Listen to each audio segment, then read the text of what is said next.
बिस्मिल्लाहिर्रहमानिर्रहीम। अस्सलाम वालेकुम साथियों, आज की मेरी वीडियो दो शौकीनों के एक सबक आमोज़ वाक़ये पर मुश्तमिल है। बगदाद में एक बड़ा सौदागर रहता था। वो बड़ा ही दियानतदार और होशियार था। अल्लाह ने उसका कारोबार खूब ही चमकाया था।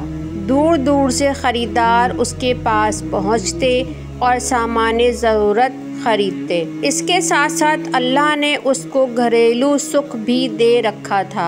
उसकी बीवी नहायत खूबसूरत, नेक, होशियार और सलीकामंद थी। सौदागर भी दिलो जान से उसको चाहता था और बीवी भी सौदागर पर जान छिड़कती थी। दोनों की ज़िंदगी नहायत ऐश व सुकून और मेलो मोहब्बत के साथ बसर हो रही थी। सौदागर कारोबारी ज़रूरत से कभी कभी बाहर भी जाता और कई कई दिन घर से बाहर सफ़र में रहता। बीवी ये समझकर कि घर से गायब रहना कारोबारी ज़रूरत है, मुतमईन रहती। लेकिन जब सौदागर जल्दी जल्दी सफ़र पर जाने लगा और ज़्यादा दिनों तक घर से गायब रहने लगा तो बीवी खटकी और उसने सोचा ज़रूर कोई राज है। घर में एक बूढ़ी मुलाजमा थी। सौदागर की बीवी को उस पर बड़ा भरोसा था और अक्सर बातों में वो उस मुलाजमा को अपना राजदार बना लेती थी। एक दिन उसने बुढ़िया से अपने शुबे का इजहार किया और बताया कि मुझे बहुत बेचैनी है कि वो क्यों इतना घर से गायब रहते हैं। बुढ़िया बोली, ए बीबी, आप क्यों परेशान होती हैं? परेशान हो आपके दुश्मन। आपने अब बता ही दिया है तो देखिए कैसे चुटकी बजाते ही राज मालूम किए लेती हूँ। और बुढ़िया टोह में लग गई। अब जब सौदागर घर से चले तो ये भी पीछे लग गई और आखिरकार उसने पता चला लिया कि सौदागर ने दूसरी शादी कर ली है और घर से गायब होकर अपनी नई बीवी के साथ ऐश करते हैं। बुढ़िया ये राज मालूम करके आई और सारा किस्सा बीबी को सुना दिया। सुनते ही बीबी की हालत गैर हो गई। शौकन की जलन मशहूर ही है, लेकिन जल्द ही उस बीबी ने खुद को संभाल लिया और सोचा कि जो कुछ होना था वो हो चुका। अब मैं परेशान होकर अपनी ज़िंदगी क्यों अजीरन करूं? मियाँ के आने पर उसने कतअन जाहिर न होने दिया कि वो राज से वाकिफ़ है। वो हमेशा की तरह सौदागर की खिदमत करती रही और अपने बर्ताव और खुलूस व मोहब्बत में ज़रा फ़र्क न आने दिया।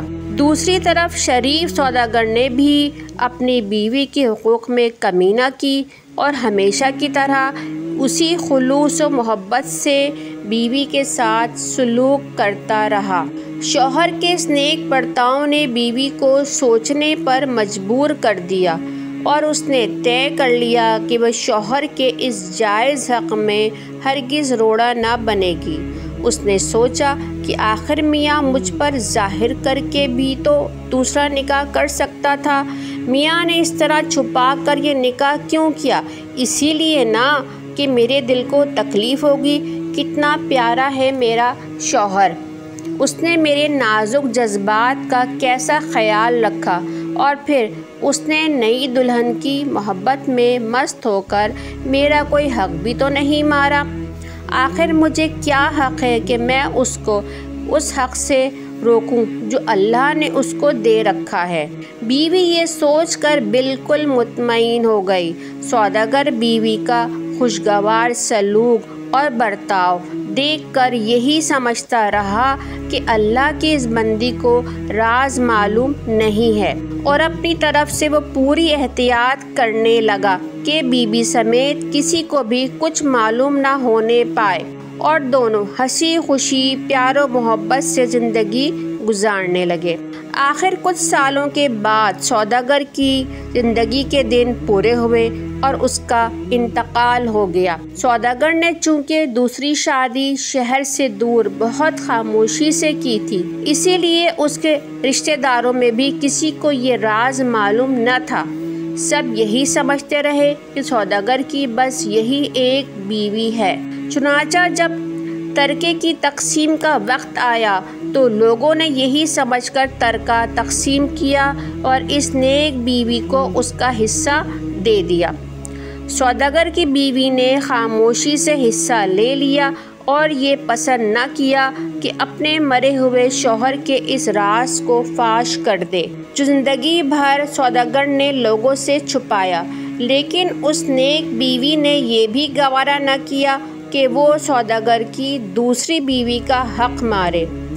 دوسری بیوی کو تو خبر بھی نہ تھی کہ اس کے شوہر کا انتقال ہو چکا ہے، اس کی طرف سے کوئی دعوے دار بھی نہیں تھا، لیکن اللہ کو تو سب کچھ معلوم تھا، جس کے سامنے کھڑے ہو کر ہر انسان کو اپنے اچھے برے اعمال کا حساب دینا ہے۔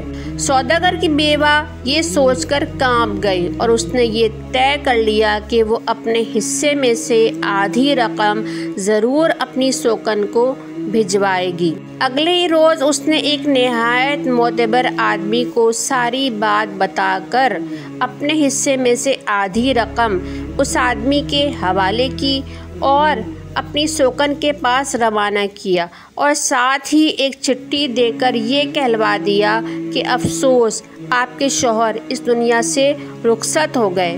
مجھے ان کی جائیداد اور ترکے میں سے جو کچھ ملا ہے، اسلامی قانون کی روح سے آپ اس میں برابر کی شریک ہیں۔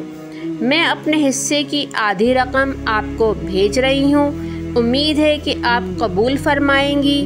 یہ پیغام اور رقم بھیج کر نیک بیوی مطمئن ہو گئی۔ کچھ ہی دنوں میں وہ شخص واپس آ گیا۔ اس نے وہ ساری رقم واپس لا کر سوداگر کی بیوہ کو دے دی۔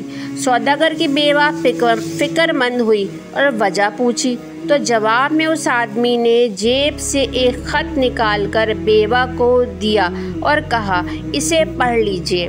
اس کہانی کا دوسرا حصہ میری اگلی ویڈیو میں ملاحظہ کیجیے۔ اللہ حافظ۔